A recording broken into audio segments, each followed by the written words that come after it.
ഒന്നാമത്തെ പേപ്പറായ ഇൻഫോർമാറ്റിക്സ് ആണല്ലോ നമ്മൾ കൊണ്ടിരുന്നത്. അതിൽ ഇന്ന് നമ്മൾ നോക്കാൻ പോകുന്നത് ആറാമത്തെ ചാപ്റ്ററായ ആപ്ലിക്കേഷൻ ഓഫ് ഇൻഫർമേഷൻ ടെക്നോളജി എന്ന് പറയുന്ന ചാപ്റ്ററാണ് നമ്മൾ നോക്കാൻ പോകുന്നത്. അതിൽ ആദ്യം നമ്മൾ നോക്കുന്നത് കമ്മ്യൂണിക്കേഷൻ. അതായത് ഈ ചാപ്റ്ററിൻ്റെ ഉദ്ദേശം എന്ന് പറഞ്ഞാൽ ഏതൊക്കെ ഫീൽഡുകളിൽ കമ്പ്യൂട്ടർ നമ്മളെ ഹെൽപ്പ് ചെയ്യുന്നുണ്ട് എന്നുള്ളതാണ് ഈ ചാപ്റ്ററിൽ നമ്മൾ മെയിനായിട്ട് നോക്കുന്നത്. അതിൽ വളരെ കുറച്ച് ഏരിയകൾ മാത്രമേ നമ്മൾ കവർ ചെയ്യുന്നുള്ളൂ. ഒന്നാമത്തെ ഏരിയ കമ്മ്യൂണിക്കേഷൻ. അതിൻ്റെ ഒരു സബ്ബായിട്ട് വരുന്നത് ഇൻ്റർനെറ്റ്. നമുക്കറിയാം, ഇന്നത്തെ നമ്മൾ ഇമെയിൽ സെൻഡ് ചെയ്യുന്നതിന് വേണ്ടി, MMS മൾട്ടിമീഡിയ മെസ്സേജിങ് സെൻഡ് ചെയ്യുന്നതിന് വേണ്ടി, ഷോർട്ട് മെസ്സേജിങ് സർവീസസിന് വേണ്ടി, SMS-ന് വേണ്ടിയെല്ലാം നമ്മൾ ഇൻ്റർനെറ്റിനെ ആശ്രയിക്കുന്നുണ്ട്. അതുപോലെ തന്നെ video conferencing, audio conferencing, chatting, ഏത് രാജ്യങ്ങളിലിരിക്കുന്ന വ്യക്തികളുമായിട്ട്, ഫ്രണ്ട്സുമായിട്ട് നമുക്ക് കമ്മ്യൂണിക്കേറ്റ് ചെയ്യാൻ പറ്റുന്നുണ്ട് with the help of internet. ഇൻ്റർനെറ്റിൻ്റെ ഹെൽപ്പോടെ ലോ കോസ്റ്റിൽ വളരെയധികം പൈസയൊന്നും ആവുന്നില്ല, അല്ലാതെ തന്നെ നമുക്ക് കമ്മ്യൂണിക്കേഷൻ പോസിബിൾ ആകുന്നുണ്ട്. അതുപോലെ തന്നെ മൊബൈൽ കമ്മ്യൂണിക്കേഷനും നമുക്കതറിയാം, കൂടുതലായിട്ട് പറഞ്ഞാനായിട്ട് കാര്യമില്ല. മൊബൈൽ ഫോൺ വഴിയും നമുക്ക് പല രീതിയിൽ ഗൂഗിൾ മീറ്റ് വഴി അല്ലെങ്കിൽ സൂം വഴി ഒക്കെയും നമുക്ക് ഫേസ് ടു ഫേസ് കമ്മ്യൂണിക്കേഷൻ, അതുപോലെ തന്നെ ഓഡിയോ കമ്മ്യൂണിക്കേഷൻ ഒക്കെ നമുക്ക് പോസിബിളാണ്. അപ്പോൾ കമ്മ്യൂണിക്കേഷന് വേണ്ടി വളരെയധികം നമ്മുടെ ഇൻഫർമേഷൻ ടെക്നോളജി ഹെൽപ്പ് ചെയ്യുന്നുണ്ട്. അതുപോലെ തന്നെ ബിസിനസ്സാണ് നമ്മൾ എടുക്കുന്നത് എങ്കിൽ ബിസിനസ്സിനും നമുക്ക് കമ്പ്യൂട്ടർ വളരെയധികം നമ്മളെ ഹെൽപ്പ് ചെയ്യുന്നുണ്ട്. പ്രത്യേകിച്ച് ഇപ്പോഴത്തെ സമയങ്ങളിൽ നമുക്ക് ഏത് രാജ്യങ്ങളിൽ ഇരിക്കുന്ന അല്ലെങ്കിൽ ഏത് രാജ്യത്തിലുള്ള പ്രോഡക്റ്റ് ആയാലും നമുക്ക് ബൈ ചെയ്യാൻ പറ്റുന്നുണ്ട്. അതുപോലെ തന്നെ നമ്മുടെ കയ്യിൽ എന്തെങ്കിലും പ്രോഡക്റ്റ് ഉണ്ടെങ്കിൽ അത് നമുക്ക് സെല് ചെയ്യാൻ പറ്റുന്നുണ്ട്.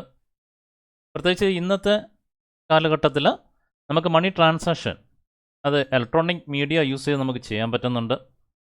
സ്മാർട്ട് കാർഡിൻ്റെ ഹെൽപ്പോടെ നമുക്ക് മണി ട്രാൻസാക്ഷൻ ചെയ്യാൻ പറ്റുന്നുണ്ട്.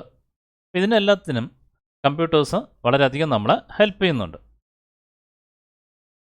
ഇനി മെഡിസിൻ ആൻഡ് ഹെൽത്ത് കെയർ ആണ് നമ്മൾ എടുക്കുന്നതെങ്കിൽ, മെഡിക്കൽ ഫീൽഡാണ് നമ്മൾ എടുക്കുന്നതെങ്കിൽ, പ്രധാനമായിട്ട് 3 തലങ്ങളിൽ കമ്പ്യൂട്ടേഴ്സ് അല്ലെങ്കിൽ ഇൻഫർമേഷൻ നമ്മളെ സഹായിക്കുന്നുണ്ട്. ഒന്ന് മെഡിക്കൽ ഡയഗ്നോസിസ്, മറ്റൊന്ന് ടെലിമെഡിസിൻ, മറ്റൊന്ന് മെഡിക്കൽ ഇമാജിങ്. ഇങ്ങനെ 3 ഏരിയകളിൽ കമ്പ്യൂട്ടേഴ്സ് ഈ മെഡിസിൻ ഫീൽഡിന് വളരെയധികം ഹെൽപ്പ് ചെയ്യുന്നുണ്ട്. അതായത് കമ്പ്യൂട്ടറിൻ്റെ ഹെൽപ്പോടെ മെഡിക്കൽ ഡയഗ്നോസിസ് എന്ന് പറയുമ്പോൾ കമ്പ്യൂട്ടറൈസ്ഡ് സിസ്റ്റത്തിൻ്റെ ഹെൽപ്പോടെ നമുക്ക് ഒരു പേഷ്യൻറ്റിൻ്റെ ഡിസീസിനെ ഐഡൻറ്റിഫൈ ചെയ്യാൻ പറ്റുന്നുണ്ട്, എക്സാമിൻ ചെയ്യാൻ പറ്റുന്നുണ്ട്. പ്രത്യേകിച്ച് ECG പോലുള്ള മെഷീൻസിൻ്റെ ഒക്കെ ഹെൽപ്പോടെ പേഷ്യൻസിൻ്റെ ഹാർട്ടിൽ വരുന്ന വേരിയേഷൻസൊക്കെ നമുക്ക് അറിയാൻ പറ്റുന്നുണ്ട്.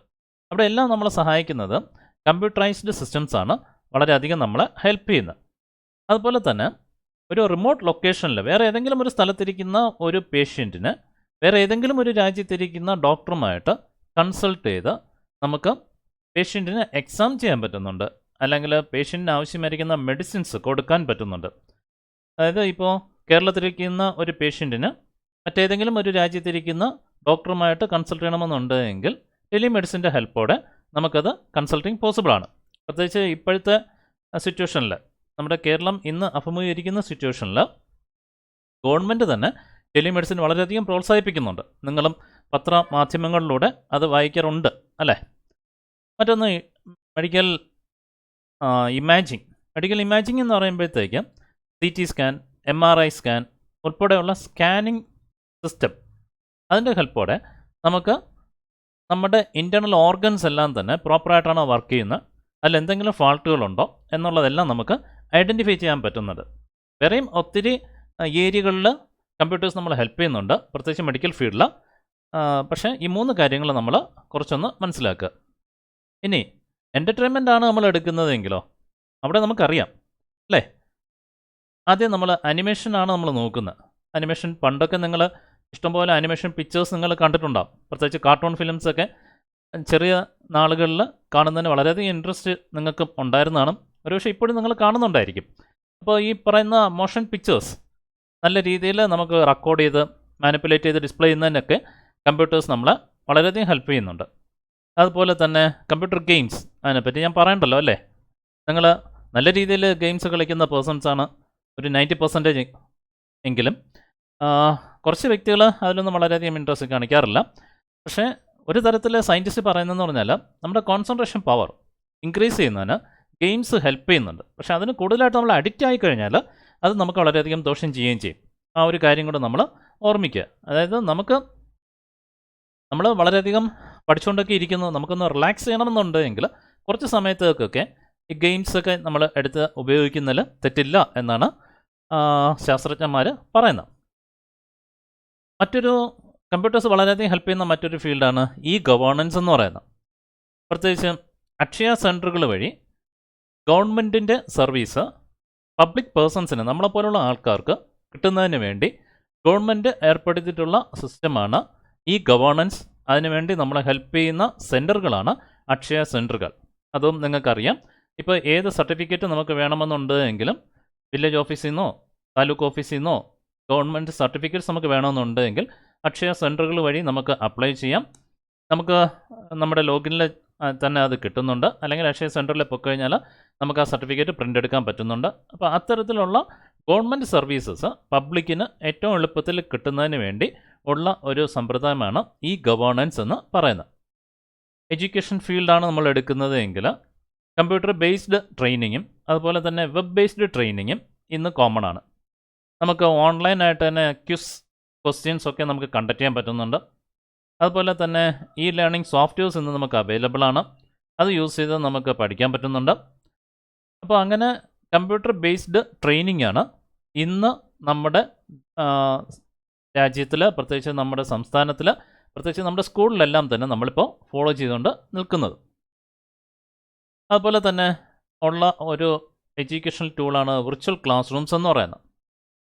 വിർച്വൽ ക്ലാസ് റൂംസ് എന്ന് പറയുമ്പോഴത്തേക്ക് മറ്റേതെങ്കിലും സ്ഥലത്തിരിക്കുന്ന അധ്യാപകർക്ക് ഓരോ സ്ഥലത്തായിട്ടിരിക്കുന്ന കുഞ്ഞുങ്ങളുമായിട്ട് ഓൺലൈൻ കമ്മ്യൂണിക്കേഷൻ പോസിബിൾ ആകുന്ന അല്ലെങ്കിൽ ഓൺലൈൻ ലേണിംഗ് പോസിബിൾ ആകുന്ന സിസ്റ്റത്തിനാണ് നമ്മൾ വിർച്വൽ ക്ലാസ് റൂംസ് എന്ന് പറയുന്നത്.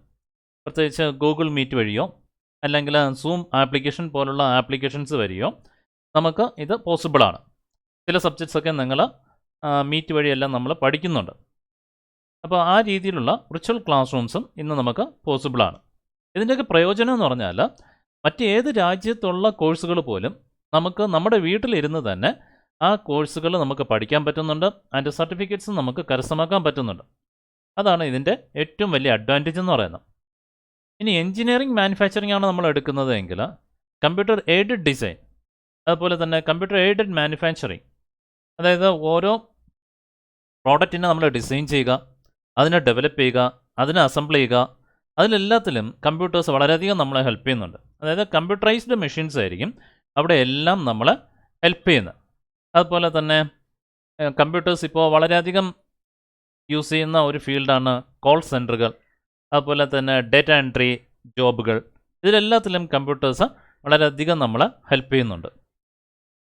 ഇതിൽ പല എക്യുപ്മെൻറ്റ്സും കമ്പ്യൂട്ടർ അല്ലെങ്കിൽ റോബോട്ട്സിൻ്റെ ഹെൽപ്പോടെ ഡെവലപ്പ് ചെയ്യുന്ന പല മെഷീൻസും ഇന്ന് നമുക്ക് അവൈലബിൾ ആണ്. പ്രത്യേകിച്ച് ഓട്ടോമൊബൈൽ ഇൻഡസ്ട്രീസൊക്കെ നമ്മൾ നോക്കുന്നതെങ്കിൽ അവിടെ മനുഷ്യരുടെ ആവശ്യം വളരെയധികം വരുന്നില്ല. പകരം മെഷീൻസ് ആയിരിക്കും ഏകദേശം എല്ലാ കാര്യങ്ങളും മെയിൻറ്റെയിൻ ചെയ്ത് അത് കൊണ്ടുപോകുന്നത്. അതുപോലെ തന്നെ സയൻറ്റിഫിക് ഫീൽഡാണ് നമ്മൾ എടുക്കുന്നതെങ്കിൽ ജെനറ്റിക്സിൽ, സ്പേസ് ടെക്നോളജിയിൽ ഒക്കെയും കമ്പ്യൂട്ടേഴ്സ് വളരെയധികം ഹെൽപ്പ് ചെയ്യുന്നുണ്ട്. അതുപോലെ തന്നെ അന്തരീക്ഷത്തിൽ വരുന്ന വ്യതിയാനങ്ങൾ, പ്രത്യേകിച്ച് നാച്ചുറൽ കലാമിറ്റീസ്, എവിടെയെങ്കിലും കഠിനമായ മഴ പെയ്യാൻ സാധ്യതയുണ്ടോ, ഉരുൾ പൊട്ടാൻ സാധ്യതയുണ്ടോ, കൂടുതലായിട്ട് കൊടുങ്കാറ്റ് പോലുള്ള കാര്യങ്ങളെല്ലാം വരാൻ സാധ്യതയുണ്ടോ എന്നുള്ളതെല്ലാം തന്നെ നമുക്ക് പ്രെഡിക്റ്റ് ചെയ്യാൻ പറ്റുന്നുണ്ട്. കമ്പ്യൂട്ടറിൻ്റെ ഹെൽപ്പോടെ നമുക്ക് പ്രെഡിക്റ്റ് ചെയ്യാൻ പറ്റുന്നുണ്ട്. അതിനാവശ്യമായിരിക്കുന്ന ഡേറ്റാസ് എല്ലാം കളക്ട് ചെയ്ത് നമുക്ക് അതിനെ പ്രെഡിക്റ്റ് ചെയ്യാൻ പറ്റുന്നുണ്ട്. അതനുസരിച്ച് തന്നെ മനുഷ്യജീവന് ഹാനികരമല്ലാത്ത രീതിയിൽ അവരെ മറ്റ് സ്ഥലങ്ങളിലേക്ക് നമുക്ക് മാറ്റി പാർപ്പിക്കാൻ പറ്റുന്നുണ്ട്. അങ്ങനെ നമുക്ക് അവരുടെ ലൈഫിനെ സേവ് ചെയ്യാൻ പറ്റുന്നുണ്ട്. ഇതെല്ലാം തന്നെ വളരെയധികം അഡ്വാൻറ്റേജസ് ആണ്. ഇനി ഇ കോമേഴ്സ് ഫീൽഡാണ് നമ്മൾ എടുക്കുന്നത് എങ്കിൽ ഓൺലൈൻ വെബ്സൈറ്റുകൾ വഴി നമുക്ക് പ്രോഡക്റ്റിനെ നമുക്ക് ബൈ ചെയ്യാൻ പറ്റുന്നുണ്ട്, പ്രോഡക്ട്സിനെ നമുക്ക് സെല്ല് ചെയ്യാൻ പറ്റുന്നുണ്ട്. ഇങ്ങനെയുള്ള കാര്യങ്ങൾ ഇ കോമേഴ്സ് വഴി നമുക്ക് ചെയ്യാൻ പറ്റുന്നുണ്ട്. ഈ ഇ കോമേഴ്സിനെ പറ്റി നമ്മൾ പഠിക്കുമ്പോൾ അതിൽ ചില കാര്യങ്ങൾ കൂടെ നമ്മൾ മനസ്സിലാക്കേണ്ടതുണ്ട്. അതിലൊന്നാണ് B2B, business to business. Business to business എന്ന് പറയുമ്പോഴത്തേക്കും ഏതെങ്കിലും രണ്ട് ബിസിനസ് കമ്പനികൾ തമ്മിൽ ഉള്ള ട്രാൻസാക്ഷൻ, അല്ലെങ്കിൽ ഒരു കമ്പനിയുടെ ഡിസ്ട്രിബ്യൂട്ടറും ആൻഡ് ഹോൾസെയിൽ ഡീലറും തമ്മിലുള്ള ഒരു ട്രാൻസാക്ഷൻ, അതിനാണ് നമ്മൾ ബിസിനസ് ടു ബിസിനസ് എന്ന് പറയുന്നത്, B2B എന്ന് പറയുന്നത്. മറ്റൊന്നുണ്ട് B2C, ബിസിനസ് ടു കൺസ്യൂമർ. അതായത് ഇൻ്റർനെറ്റിൽ നിന്ന് നേരിട്ട് നമുക്ക് ഒരു പ്രോഡക്റ്റ് ഒരു ബിസിനസ് കയ്യിൽ നിന്ന് നേരിട്ടൊരു കൺസ്യൂമറിന് എത്തുന്നുവെങ്കിൽ അതിനാണ് നമ്മൾ B2C എന്ന് പറയുന്നത്. നേരിട്ട് ഒരു പ്രോഡക്റ്റ് നമ്മൾ മേടിക്കുന്നു, അതായത് ഇടനിലക്കാർ ആരും തന്നെ ഇല്ലാതെ, ഈ പറയുന്ന ഹോൾസെയിൽ ഡിസ്ട്രിബ്യൂട്ടേഴ്സോ റീറ്റെയിൽ ഡിസ്ട്രിബ്യൂട്ടേഴ്സോ ഇല്ലാതെ നേരിട്ട് നമ്മളൊരു പ്രോഡക്റ്റ് പർച്ചേസ് ചെയ്യുന്നു, അതിനാണ് നമ്മൾ ബിസിനസ് ടു കൺസ്യൂമർ എന്ന് പറയുന്നത്. മറ്റൊന്നുണ്ട് C2C, കൺസ്യൂമർ ടു കൺസ്യൂമർ. ഒരു കൺസ്യൂമറിൽ നിന്ന് മറ്റൊരു കൺസ്യൂമർ പ്രോഡക്റ്റ് മേടിക്കുന്നു, അതിനാണ് നമ്മൾ C2C എന്ന് പറയുന്നത്. ഇനി ഓൺലൈനായിട്ട് ഏതെങ്കിലും ഫയലുകളാണ് നമുക്ക് ഷെയർ ചെയ്യേണ്ടതെങ്കിൽ അതിന് നമ്മൾ പറയുന്ന പേരാണ് പിയർ ടു പിയർ, P2P. അപ്പോൾ ഇത്തരത്തിലുള്ള ചില കൊമേഴ്സ്യൽ പർപ്പസും നമ്മളെ ഹെൽപ്പ് ചെയ്യുന്നുണ്ട്. ഇനി M-കൊമേഴ്സ് എന്ന് പറഞ്ഞാൽ മൊബൈൽ ഡിവൈസസിൻ്റെ ഹെൽപ്പോടെ കൊമേഴ്സ് ചെയ്യുക, അതായത് പ്രോഡക്ട്സിനെ വിൽക്കുകയും വാങ്ങുകയും ചെയ്യുക. അങ്ങനെ ചെയ്യുമ്പോഴത്തേക്ക് നമ്മൾ മണി ട്രാൻസാക്ഷൻ എല്ലാം തന്നെ ഓൺലൈൻ വഴിയായിരിക്കും, മൊബൈൽ ബാങ്കിങ് വഴിയൊക്കെ ആയിരിക്കും നമ്മൾ മണി ട്രാൻസാക്ഷൻസ് ഒക്കെ നമ്മൾ ചെയ്യുന്നത്. പിന്നെ വന്നിട്ട് ഇന്ന് നമുക്ക് പല കമ്പനികളുടെയും ഷെയറുകൾ സ്റ്റോക്ക് മാർക്കറ്റിൽ നമുക്ക് ഓൺലൈനായിട്ട് മേടിക്കാൻ പറ്റുന്നുണ്ട്. നമ്മുടെ വീട്ടിലിരുന്നും കൊണ്ട് തന്നെ, അല്ലെങ്കിൽ നമ്മുടെ കയ്യിലിരിക്കുന്ന മൊബൈൽ ഫോൺ യൂസ് ചെയ്തിട്ട് തന്നെ ഷെയർ നമുക്ക് മേടിക്കാൻ പറ്റുന്നുണ്ട്, അത് നമുക്ക് വിൽക്കാൻ പറ്റുന്നുണ്ട്. അതിനാണ് നമ്മൾ ഓൺലൈൻ ട്രേഡിംഗ് എന്ന് പറയുന്നത്. പിന്നെ വന്നിട്ട് വീട്ടിലിരുന്നും കൊണ്ട് തന്നെ നമുക്ക് ബാങ്കിങ് പർപ്പസ് നമുക്ക് ചെയ്യാൻ പറ്റുന്നുണ്ട്, ഈ ബാങ്കിങ് ഒക്കെ നമുക്ക് ചെയ്യാൻ പറ്റുന്നുണ്ട്. നമുക്ക് ഒരു ബാങ്കിൽ പോകാതെ തന്നെ നമുക്ക് മണി ട്രാൻസാക്ഷൻസ് നമുക്ക് ചെയ്യാൻ പറ്റുന്നുണ്ട്, അതിനാണ് നമ്മൾ നെറ്റ് ബാങ്കിങ് എന്ന് പറയുന്നത്. അപ്പോൾ ഇത്തരത്തിലുള്ള കാര്യങ്ങളൊക്കെ നമുക്ക് ചെയ്യാൻ പറ്റുന്നുണ്ട്. ഇത്രയുമാണ് ഈ ഒരു ചാപ്റ്ററിൽ നമുക്ക് വരുന്നത്.